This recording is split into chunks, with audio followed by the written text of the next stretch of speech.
journey to the Myrtles Plantation. As the early morning light filtered through my curtains, casting a soft glow across the room, I sat on the edge of my bed, a mix of anticipation and unease churning in my stomach. Today was no ordinary day in my career as a reporter for a local Louisiana newspaper. Today, I was preparing to embark on a journey that straddled the thin line between curiosity and fear.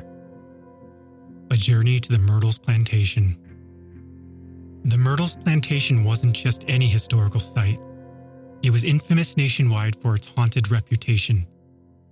Stories of ghostly apparitions, mysterious sounds, and unexplained occurrences had long surrounded the plantation, making it a subject of fascination for paranormal enthusiasts and skeptics alike. And now, I had been given a rare opportunity. An invitation to spend the night at the plantation's bed and breakfast to discover for myself whether there was any truth to the tales. I gathered my essentials, notebook, camera, and voice recorder, and couldn't help but wonder what awaited me. Would the night pass without any incident, or would I encounter the unseen residents rumored to roam the halls of the antebellum home? Thought was both thrilling and unnerving. As a journalist, I prided myself on my rationality and on seeking facts and evidence. However, the Myrtles Plantation challenged the boundaries of the explainable, inviting me into a world where history and mystery intertwined. With my bag packed and my equipment checked, I took a deep breath, steeling myself for the drive ahead. The plantation lay nestled in the heart of Louisiana, its secluded location adding to its allure and to the sense of isolation that many reported feeling upon its grounds. Today, I was not just a reporter. I was an explorer on the threshold of the unknown, about to delve into the heart of one of Louisiana's most haunting mysteries. A shiver of anticipation ran through me. What secrets would the night reveal? Only time will tell. The road to the Myrtles Plantation wound through the heart of Louisiana, a path ensconced by thick forest that seemed to whisper secrets of a bygone era. The deeper I ventured into the woods, the more the modern world seemed to disappear, replaced by an atmosphere thick with mystery and a sense of timeless isolation. The trees, draped in Spanish moss, stood like silent sentinels, their branches swaying gently in the breeze, casting fleeting shadows that danced across the road. It was as if they were guiding me, leading me towards a place where the veil between the past and the present was at its thinnest. As I drove, a myriad of thoughts swirled through my mind. What would my experience at the plantation be like? Would the night reveal the truths behind the stories that had captivated so many? Or would the shadows keep their secrets hidden? The possibility of encountering something beyond the realm of the explainable both thrilled and unnerved me. I found myself caught between the skepticism of a journalist and the intrigue of someone standing on the threshold of the unknown. Finally, the dense foliage began to recede, revealing the majestic side of the Myrtles Plantation. The antebellum mansion stood grandly amidst sprawling grounds, its architecture a testament to a bygone era. The side of it was striking, a beautiful relic of the past, yet imbued with an eerie quality that sent a shiver down my spine. Plantation exuded an air of solemnity, as if it were actually aware of its own storied history. The elegance of the mansion, with its tall columns and sweeping porches, contrasted sharply with the sense of unease that lingered in the air. It was as though the very grounds whispered tales of sorrow and secrets long kept. The beauty of the place was undeniable, yet it was impossible to ignore the undercurrent of mystery that seemed to permeate every brick and every blade of grass. As I parked my car and stepped out, the reality of where I was and what I was about to do sank in fully. I was at the Myrtles Plantation, where history and legend intertwined, where the past felt as alive as the present. The air was heavy with anticipation, and as I took my first steps toward the mansion, I couldn't help but feel that I was about to cross into a world where the boundaries of reality were blurred. What awaited me within those ancient walls? Only time would tell, but I knew one thing for certain. I was about to embark on a night I would never forget. As I crossed the threshold into the main hall of the Myrtles Plantation, an inexplicable chill brushed against my skin despite the warmth of the Louisiana afternoon. The grandeur of the entrance, with its aged wood and antique furnishings, was overshadowed by an immediate and unsettling sensation of being watched. It was as if invisible eyes were fixed upon me, tracing my every move with silent curiosity. This feeling, unshakable and profound, draped over me, adding a tangible weight to the atmosphere that made each step feel like a trespass into a realm where I was the stranger. It was in this heightened state of unease that I met John and Joanne Brown, the married couple who ran the plantation as a bed and breakfast. As we exchanged pleasantries, I couldn't help but notice the way their voices seemed to fill the space, dispelling some of the heaviness that hung in the air. I wasted no time in asking about the stories of hauntings that had made the Myrtles Plantation infamous. John and Joanne shared tales of ghostly apparitions and explained events with a matter-of-factness that suggested such occurrences were simply part of life at the plantation. They spoke of guests who had encountered the spectral residents of the house, of mysterious sounds in the night, and of the feeling of being watched that I had already begun to experience myself. Their recommendation to take a tour to learn more about the history of the plantation was an invitation I eagerly accepted. My curiosity now mingled with a sense of foreboding. Before the tour, I was shown to my room. It was a quaint old space that seemed to encapsulate the essence of the plantation's long history. The antique furnishings, the four-poster bed draped with delicate lace, and the windows that offered views of the shadowy grounds outside. All of it felt like stepping back in time. As I set down my belongings, the reality of spending the night in this room, in this house teeming with stories of the paranormal, settled in. The thrill of the unknown was tempered by a whisper of apprehension at what the coming hours might reveal. Leaving my room, I made my way back to the main hall, where the tour was about to begin. The echoes of my footsteps on the wooden floorboards served as a reminder of the solitude that enveloped the plantation, despite the presence of other guests.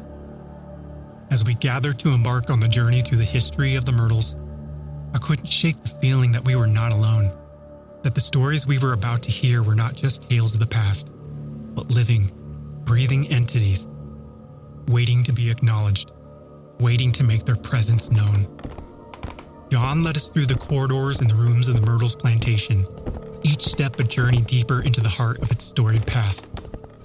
He began with the foundation of the plantation, constructed in 1796 by General David Bradford, a figure shrouded in the early mists of American history. As we moved from one room to the next, John detailed the succession of owners who had left their mark on the property, each bringing their own chapters of change and continuity, of prosperity and decline. The house itself, with its antebellum architecture and timeless elegance, seemed to whisper echoes of those bygone days, their air heavy with untold stories. The house itself, with its antebellum architecture and timeless elegance, seemed to whisper echoes of those bygone days, air heavy with untold stories. But it was the legend of Chloe that captured our collective imagination. John recounted the tale with a somber tone, painting a vivid picture of the young slave girl who, mistreated and desperate for acceptance, turned to tragic means in an attempt to secure her place within the household. Chloe was a slave at the Myrtles Plantation, her life one of countless others bound in servitude. She worked within the walls of the grand house, her days filled with the hard, unending labor that marked the existence of those in her position. But Chloe's story took a tragic turn, one that has left her spirit eternally woven into the plantation's history. The tale goes that Chloe, caught in a moment of indiscretion, found herself the target of the master's wrath. Fearing for her life, she began to eavesdrop on the family's conversations, hoping to glean information that might secure her position. But fate is often unkind, and Chloe was caught. As punishment, her ear was cut off, marking her both physically and spiritually for the rest of her days. Desperate to regain favor and perhaps driven by a deeper desire for retribution, Chloe concocted a plan most grievous. She baked a case laced with the extract of oleander leaves, a poison she intended to use to make the master's family ill. In her mind, perhaps, nursing them back to health would restore her standing, or at least spare her further punishment. Tragically, her plan went awry. The master's wife and 2 of their children fell victim to the poison, their deaths a heavy burden that Chloe could never have intended to bear. The other slaves, fearing retribution from their master and the possibility of collective punishment, took matters into their own hands. Chloe was hanged from a tree on the plantation grounds, her body later thrown into the Mississippi River, an act meant to erase her from history. But some of the stories refuse to be forgotten. Chloe's spirit, it is said, still wanders the grounds of the Myrtles Plantation. Guests and workers alike tell tales of seeing her figure in the shadows, of hearing the soft whisper of her voice in the wind. Her presence is a palpable reminder of the past, a spirit unable to find peace. The tour concluded with a sense of somber reflection, the weight of the plantation's history pressing upon us. Yet, there was a beauty in the sorrow, a complexity in the interweaving of the mansion's grandeur and its haunted legacy. Dinner that evening was a communal affair, shared with a few other guests who, like me, were drawn to the Myrtles by curiosity and the lure of the unknown. Over plates of local cuisine, we exchanged thoughts on the history we'd learned and the experiences we'd had so far. The atmosphere was one of camaraderie, bound by a shared sense of adventure and mutual respect for the depth of the plantation's past. Conversations flowed from the factual to the speculative, with each of us offering our own interpretations of the stories we'd heard and the feelings we'd encountered since arriving. As the night drew on, I excused myself, feeling the weight of the day's revelations and the anticipation of the night ahead. The walk to my room was a solitary one. The mansion now quiet, save for the occasional creak of the floorboards underfoot, a reminder that, in a place as alive with history as the Myrtles, one is never truly alone. In my room, the reality of spending the night in such a storied environment settled in. Quiet was profound, a stark contrast to the bustling energy of the day. I prepared for bed with a sense of ritual, turning down the covers and laying out my notebook and pen just in case the night decided to reveal any secrets. The glow of my bedside lamp cast a soft light in the room, throwing shadows that danced upon the walls with a life of their own. As I finally turned off the light and settled into the darkness, the silence enveloped me. My thoughts drifted back over the day's events, the stories of the past mingling with the tangible presence of the now. The legend of Chloe, in particular, seemed to linger in the corners of the room, a tragic figure caught between worlds. Lying there in the heart of the Myrtles Plantation, I couldn't help but wonder what the night would bring. Would the spirits of the past stir from their slumber?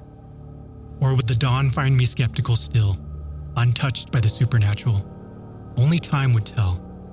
And as I drifted off to sleep, I left my mind open to the possibilities, ready to embrace whatever mysteries the Myrtles Plantation had yet to reveal.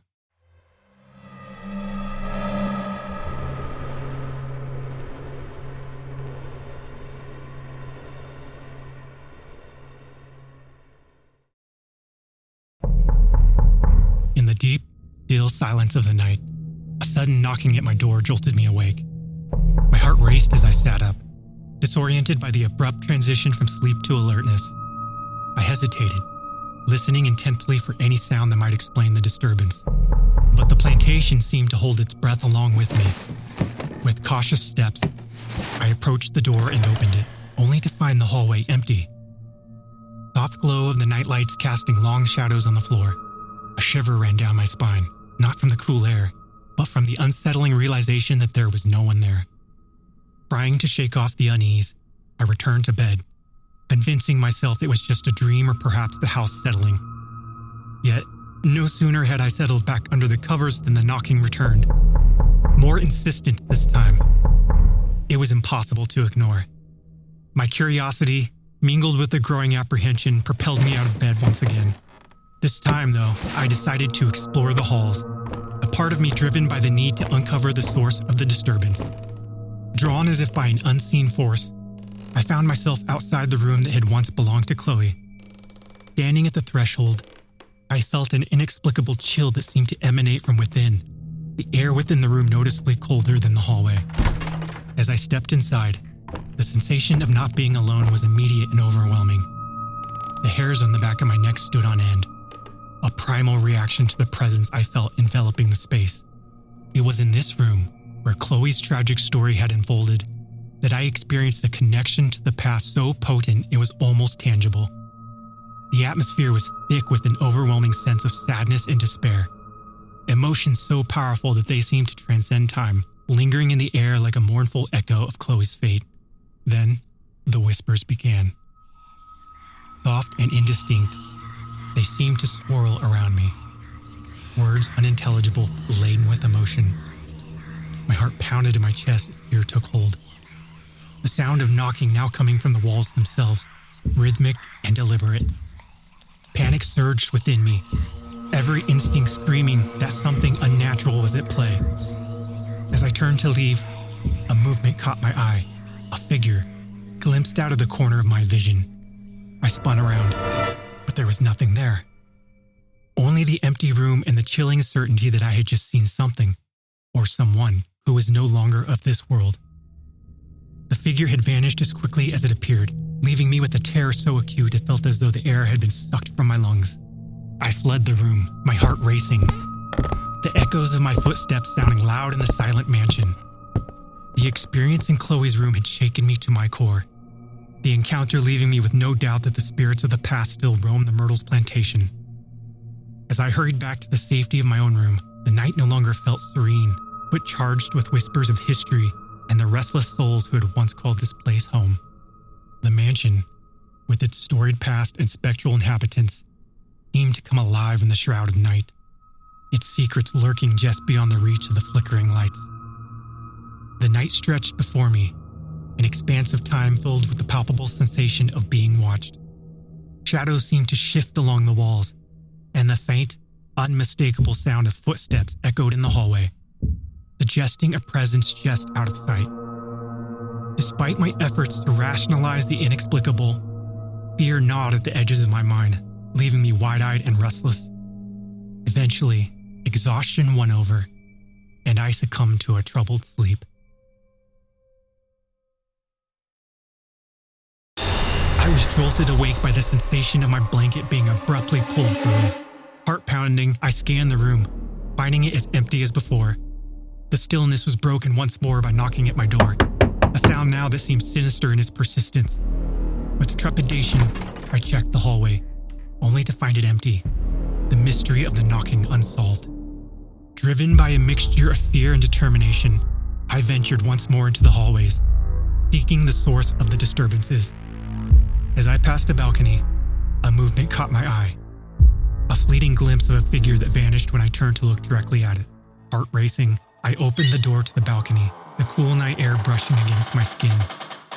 Yet there was no one to be found, only the vast expanse of the plantation grounds bathed in moonlight, their beauty doing little to ease my disquiet. As I turned to head back inside, the distant sound of children playing reached my ears, a haunting melody that seemed out of place in the dead of night. The moonlight cast eerie shadows across the lawn, transforming the familiar into the uncanny.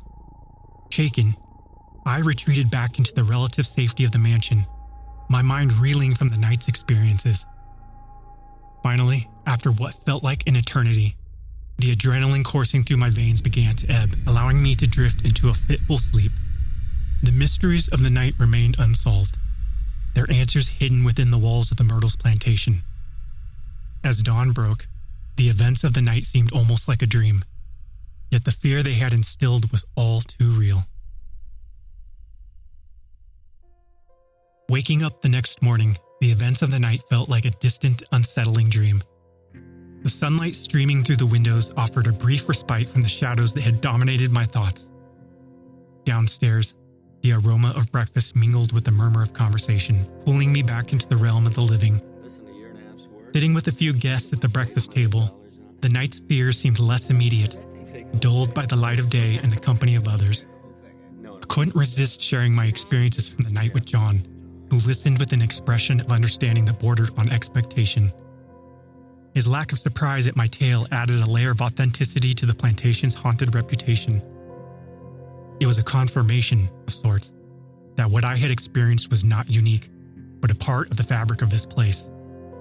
After breakfast, John gathered us for a comprehensive tour of the plantation. This time we ventured beyond the main house, exploring the sprawling grounds and outbuildings that dotted the landscape. With each step, John unraveled the history of the plantation, not just its architecture and lineage, but the lives of those who had called it home. We learned of the hardships and tragedies that had befallen its inhabitants, both free and enslaved. Their stories a mosaic of human experience bound by the common thread of struggle and endurance. The tour led us to Chloe's memorial, a somber, reflective space dedicated to her memory and the injustices she endured. Standing there, I felt a deep connection to her story, a poignant reminder of the plantation's dark past. The memorial, simple yet evocative, was a testament to the lives that had been shaped, and often broken, within the confines of the estate. It was a moment of profound reflection, an opportunity to confront the painful realities that had been woven into the history of the Myrtles Plantation. As we continued our exploration, the beauty of the ground stood in stark contrast to the stories of the suffering and sorrow. The tour, while enlightening, left a lasting impression of the complexities of history, of the countless untold stories that lingered in the air, like the scent of magnolias. The Myrtles Plantation, with its elegant facade and spectral inhabitants, was a place where the past was ever present, a constant companion to those who walked its halls and explored its shadows. The experience of confronting the past, of standing at Chloe's memorial and hearing the stories of those who had lived and died on the plantation, was a powerful reminder of the enduring impact of history. It was a journey not just through the physical spaces of the Myrtles Plantation, but through the emotional and spiritual landscapes that defined it. A pilgrimage through the heart of darkness and the light that made up its legacy.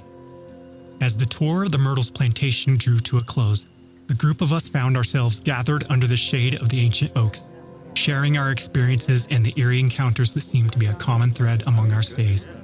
The air was filled with the soft whispers of leaves rustling in the breeze, a backdrop to the tales of the unexplained that began to unfold among us.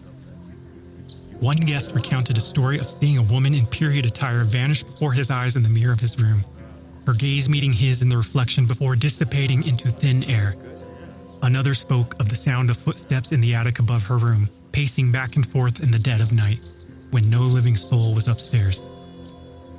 Each story added a layer to the haunting ambience that enveloped the plantation, a mosaic of personal encounters that painted a vivid picture of a place caught between worlds. As we shared our experiences, speculation arose about the nature of the spirits that seemed to inhabit the Myrtles.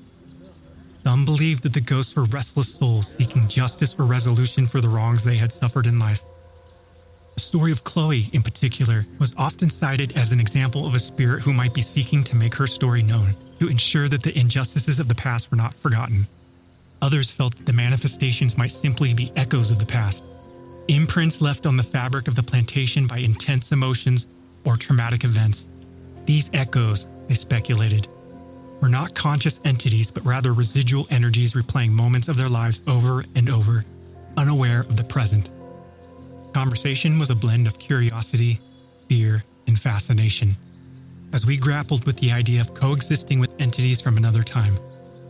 The very notion that we were staying in a place where the veil between the past and the present seemed so thin was both thrilling and unsettling. The Myrtles Plantation, with its beauty and its sorrow, seemed to hold us in a state of rapt attention, its stories urging us to look deeper, to question the nature of existence and memory. As the evening approached and the shadows lengthened, the plantation seemed to whisper secrets on the wind, inviting us to listen, to observe, and to wonder. The ghostly residents of the Myrtles, whether spirits seeking justice or mere echoes of the past, had left an indelible mark on all who passed through its gates. In the gathering dusk, the line between the tangible and the spectral blurred, leaving us in a liminal space where anything seemed possible. As the day began to fade into the soft hues of dusk, I found myself wandering the grounds of the Myrtles Plantation once more. The twilight hour, with its gentle transition from day to night, seemed to cast the plantation in a different light, one that softened the edges of its haunted reputation and allowed for a moment of quiet reflection. Walking along the gravel path, I pondered the layers of history that saturated this place. Each step seemed to tread over stories untold, lives that had unfolded in joy and despair within the confines of the plantation. The air around me felt thick with the weight of the past, the sorrow for the tragedies that had occurred here mingling with a strange sense of peace. It was as though, in this twilight hour, the spirits of the plantation were at rest, their stories acknowledged and their presence accepted. The whisper of the wind through the trees carried what sounded like voices, faint and indistinct, as if the plantation itself was speaking. I paused, listening intently, trying to discern words or meaning from the ethereal sounds. The experience was both eerie and mesmerizing, a reminder of the thin veil between the past and the present that seemed particularly porous at the Myrtles. As I continued my walk, the sensation of being watched crept over me once again. It was an unsettling feeling, one that had become all too familiar during my stay. Shadows cast by the setting sun seemed to play tricks on my eyes, creating forms that weren't there when I looked directly at them. My heart rate quickened, the tranquility of the moment giving way to a renewed sense of nervousness. Despite this, I couldn't help but feel a deep connection to the place and its history. The Myrtles Plantation, with all its beauty and sorrow, had a way of drawing you in, of making you part of its ongoing story. Twilight Walk became a journey through time, a bridge between the world of the living and the echoes of those who had come before. As the last light of day disappeared, leaving the plantation shrouded in the soft glow of dusk, I realized that my time here would soon come to an end. The experience had been even more profound than I could have anticipated, a journey into the heart of the unknown that would stay with me long after I left. The Myrtles Plantation, place of beauty, tragedy, and mystery, had revealed its secrets in whispers on the wind, leaving me forever changed. As I turned the key in the ignition, preparing to leave the Myrtles Plantation behind, I was enveloped by a profound sense of having connected with something far beyond the ordinary. The experiences of the past days had woven themselves into the fabric of my being, creating a bond with the history and spirits of this place that was indescribable. It was as though I was leaving a piece of myself behind, forever intertwined with the stories of those who had walked these grounds before me. The drive out of the plantation was shrouded in darkness, the thick Louisiana woods pressing in on either side of the road, their shadows deepening the sense of solitude. The feeling that I was not alone, that someone or something was accompanying me on this journey lingered in the air, a whisper of presence that raised the hairs on the back of my neck. Reflecting on my stay at the Myrtles Plantation, I was struck by the haunting beauty of the place, a beauty that was as much part of its allure as the ghost stories and legends. The experiences I had, the sensations of being watched, the unexplained phenomena, and the moments of connection with the past had left an indelible mark on me. The Myrtles was not just a location I had visited. It was a chapter of my own story now, a profound encounter with the unknown that would resonate with me forever. As I drove through the night, my headlights suddenly illuminated a figure standing far ahead on the road. It was a woman, dressed in what appeared to be an outfit from another era. Her gaze locked on me as I approached. The sight was so unexpected, so out of place, that I slammed on the brakes, my heart racing. When I managed to stop the car and open the door to check, the road was empty. No sign of the woman or any indication that she had ever been there. Shaken, I stepped out of the car, scanning the darkness for any sign of the mysterious figure. But there was nothing, only the night and the quiet. The terror of the moment was palpable, a chilling end to my journey at the Myrtles. Hurriedly, I climbed back into my car, the desire to leave the enveloping darkness behind growing with every passing second. Leaving the plantation, I carried with me the memories, stories, and emotions that it had evoked.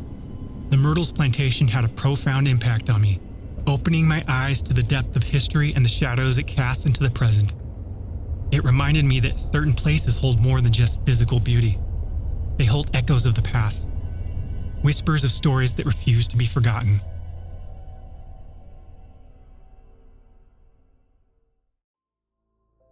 Sitting at my desk, the glow of the computer screen casting a soft light in the dim room, I began to weave the tapestry of my experiences at the Myrtles Plantation into words. The task of encapsulating the depth of emotion, eerie encounters, and the profound sense of connection to the past into a newspaper article feels daunting, yet necessary. It is a story that demands to be told, a chapter of my life that has left an indelible mark on my soul. As I recount the events, from the initial sense of anticipation to the chilling encounters that punctuated my nights, I find myself reflecting deeply on the history of the plantation. The Myrtles is more than just a historic site. It is a nexus of human experiences, a place where joy, tragedy, and the unexplained intertwine. The stories of those who lived and died there, from the tragic tale of Chloe to the countless unnamed souls who walked its grounds, are etched into the very fabric of the place, whispering to those who dare to listen. In writing my article, I extend an invitation to the reader, not just to read about my experiences, but to venture into the heart of Louisiana and explore the Myrtles Plantation for themselves. It is an invitation to step beyond the veil of the everyday, to confront the mysteries that just lie beyond the reach of our understanding. The plantation, with its haunting allure, offers a unique opportunity to ponder the complexities of history, the nature of the afterlife, and our own place within the tapestry of time. For those who are drawn to the allure of the haunted, the Myrtles Plantation represents a journey unlike any other, a journey into the shadows of the past, where the echoes of bygone lives linger in the air. It is a place where the line between the past and the present blurs, where the spirits of history make their presence known, inviting us to listen, to learn, and to reflect. As I conclude my article, I realize that my time at the Myrtles Plantation has changed me, broadening my perspective on the paranormal and deepening my appreciation for the complexities of human history. The Myrtles is a place where stories live and breathe, where the echoes of the past reach out to those who walk its grounds today. To explore the Myrtles is to embark on a journey into the heart of darkness and light, to confront the mysteries of life and death, and to discover the haunting beauty that lies in the shadows of our world.